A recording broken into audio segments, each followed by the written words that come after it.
So hello guys, welcome to the next session biology class, and today we are going to learn about how do organisms reproduce.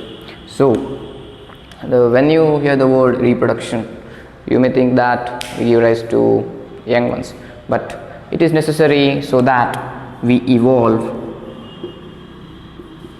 for the betterment, and this helps us to survive, or this helps our future generation to survive some of the conditions in which we or our previous would not have survived. That is why reproduction or the evolution is necessary, and this occurs with the process of reproduction. That is, some of the characters or some of the genes or some of the information which we infer from we take in from the parent to the host cell, to the young ones, may differ, and this different information helps or enables them to survive some of the features in which they are not capable of, or these differences may also be the reduction or mutations which are not good for their health also. So these differences may also be drastic in nature, or also be favorable for the process of evolution. Okay, so we will see how reproduction takes place and different types of reproduction in the upcoming classes, okay, or the upcoming session. Okay, now the next question is, do organisms create exact same copies of their? So how do they create the exact same copies which may be identical or not? So as we know that cell contains nucleus, right, and this nucleus has chromatin network, and in this chromatin network we have DNA, right? So in this DNA, this DNA is a source of information that has proteins. So DNA is the source in the cell that has the information that helps in making proteins. So when the information is changed, proteins differ. Okay, so when the information of DNA is changed, the proteins differ, and this give rise to the young ones which differ from the original ones. So the organism might be similar to the prior one, but it not be, or maybe not be, identical in all the aspects, and because of this there are differences, or some of the differences which are not present in the prior one but are present in their young ones. That is, they evolve for the good or maybe not. So let us see what happens further. Okay, now the next question is importance of variation, or the next topic is, what is the importance of variation?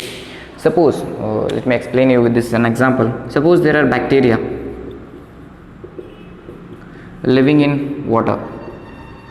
Okay, so as the pollution is increasing, the global warming is increasing, and because of this the temperature increases, and this temperature affects the water bodies which may not be suitable for this bacteria to survive there, right?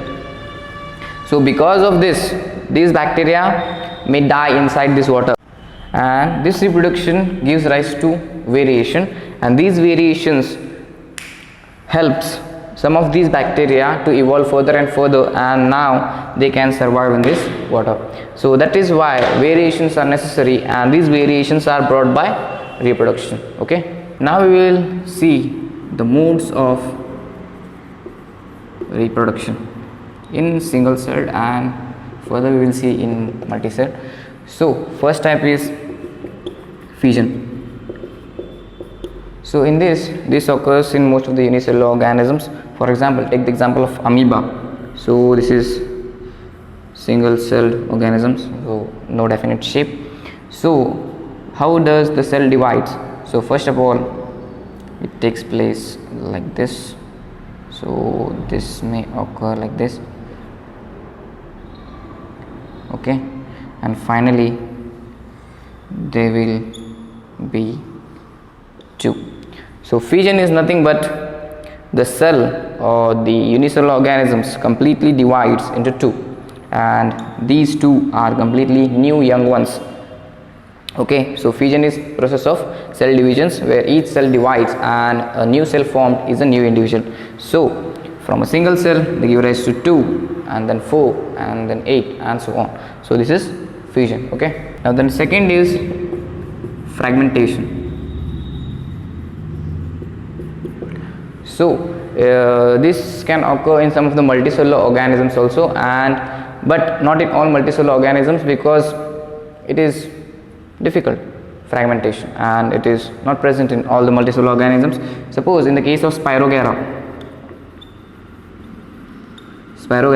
this Spirogyra upon maturation divides into pieces or fragments into pieces, and each piece develops into a new young one. Okay, so this is called fragmentation. Now the next is, third one is regeneration. So many fully differentiated organisms have the ability to reproduce the young ones by differentiating the body parts, or the body parts are divided and each body part then give rise to the young ones. So this is an example of planaria. So this is a fully developed or differentiated organisms. Now this gets divided into 3 parts and each part grows into a new planaria. Okay, so this is regeneration. So the next is budding. So in case of Hydra, this is a bud or the outgrowth from a prior Hydra, and this bud gives rise to a new bud, that is new Hydra. So this is budding. Okay, next is vegetative reproduction. So in this reproduction, the parts of the body so the parts of plants like roots, stem, leaves grow entirely into a new plant. For example, in case of bryophyllum, this is a leaf, so I will draw a rough figure. So there are buds. Now these buds shed off and grow into entirely new plant. So this is vegetative reproduction, and the advantage of vegetative reproduction is that the organisms are completely similar to their parent. Okay, the next is spore formation. So this is the example of rhizopus. So there are spores present on the bulb or the upper tip of the rhizopus, and these spores they fly off with some natural activity. You can see the example of wind. So when they come in contact, these spores, when they come in contact with the moist surface, they grow into entirely new rhizopus. So this is spore formation, another type of reproduction. So the next is sexual reproduction, and what we have studied earlier was asexual type of reproduction or the asexual mode of reproduction. So let us see sexual reproduction in flowering plants, or they are angiosperms. Before going further, what is sexual reproduction? So it involves 2 individuals which give rise to the young ones. Okay, so in this type of reproduction we require 2 of them, but in asexual, single unicellular organisms or multicellular organisms can give rise to the young ones. So let us study sexual reproduction in flowering plants. So this is the longitudinal section of a flower which contains stigma. So remember these things: stigma, style and ovary. So this forms female reproductive organ, and anther and filament, that is stamen. So this is anther plus filament is called stamen, and stigma, style and ovary is called carpel. Okay, so stamen is the male reproductive part. This is male reproductive part, so stamen, this is male reproductive part, and this is stigma, style and I will write here. Stamen is male and carpel is a female. Okay, so carpel consists of stigma, style and ovary, and stamen consists of anther and filament. So this anther contains pollen grains. Okay, and these pollen grains need to germinate here. So this section I have given here. Let us study how reproduction takes place. Suppose this pollen grain falls here, so they germinate as a pollen tube, various. Okay, and when there are various pollen grains and they get transferred via wind, water, etc. So when they fall on the stigma here, So they germinate or form a pollen tube which reaches the ovary down here.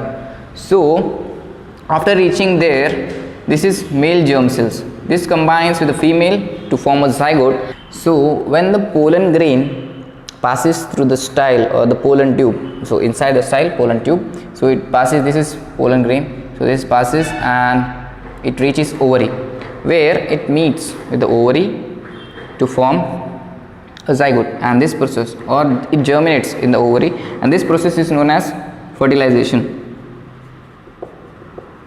and this process gives rise to a zygote, and this zygote, after continuous reproduction or after many divisions, forms a ovule, and this ovule forms a thick coat forming a seed which can develop into a new plant, and this seed may also convert into fruit.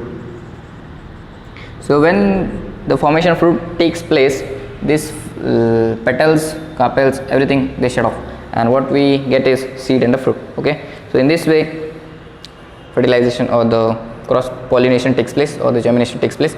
So in case when the pollen grains of the plants, self plants, they reach their own flower, it is known as self pollination for reproduction, and when the pollen grains of one flower they mate with other flower, it is known as cross pollination. Okay, so this is about sexual reproduction in flowering plants. Let us see sexual reproduction in human beings. Okay, now the next is male reproductive system. I will post a diagram here, just look at that. So there are germ cells or the sperms which are produced in the testis. Okay, and this testis is located in the scrotum, and here the temperature is lower because this temperature needed is to be low, and this helps in the formation of sperms. So this testis secretes testosterone, which brings changes in the appearance in the boys in the puberty. For example, we get beard, I have a small beard also, and like mustache and all. So this brings changes as you grow. So when the sperms, they are delivered into vas deferens via urinary bladder. Okay, so here sperms are delivered, and urethra is the common passage for urine and sperms. Okay, and there are two glands, for example prostate and seminal vesicles. I guess you are not able to see here, which, so there are two glands, prostate and seminal glands. So they secrete their fluids which helps in the transport of sperms towards the female reproductive organ, that is to germinate there. Okay, so let us see female reproductive system now we have seen in the earlier case that sperms are produced. Okay, now what happens when the intercourse takes place, that is in the female reproductive system? So the germ cells or the eggs are produced in the ovaries. That means the ovaries, there are thousands of eggs, and when the girl reaches puberty, each egg starts maturing. Okay, so one egg every month is produced in the ovaries, and this ovary has many eggs, but after reaching puberty, one egg every month is matured or is ready. So this egg is carried to the womb via fallopian tube. Okay, now when the sperms enter the vaginal passage during sexual intercourse, they reach the oviduct and meet the egg there. So when they meet the egg there, they fertilize with the egg, or the fertilization takes place to form a zygote, and this zygote is implanted in the uterus and starts dividing. So it starts dividing until it forms an embryo, and this embryo further is taken care by the special tissues or nourished with the special tissues known as placenta, and when the embryo is developed, it comes out as a child via uterus. So in this way sexual reproduction takes place. Okay, now what happens when the egg is not fertilized in the ovary of the female reproductive organ? So when the egg is not fertilized, it lives for one day. Okay, and the lining of uterus prepares itself for this nourishment, but since the egg is not fertilized, this lining becomes spongy and filled with mucus for the nourishment of this egg if it is fertilized. But since it is not fertilized, this lining sheds off in the form of blood, and this cycle takes place for 2 to 8 days. and this is known as menstruation. Okay, so always the sexual intercourse always leads to a pregnancy, and if the woman or the woman is not ready for it, it may cause an adverse effect for her health. So there are ways to prevent it. This is known as contraceptive methods, and these methods help the sperm from meeting the egg. That means the sperms are not allowed to meet the egg by using contraceptive methods, for example use of condoms. So in this way the reproductive health of anyone can be maintained, and use of contraceptive methods helps a lot. So take care of your health. So this is all about how do organisms reproduce. If you like the video, please do like, share and subscribe. Okay.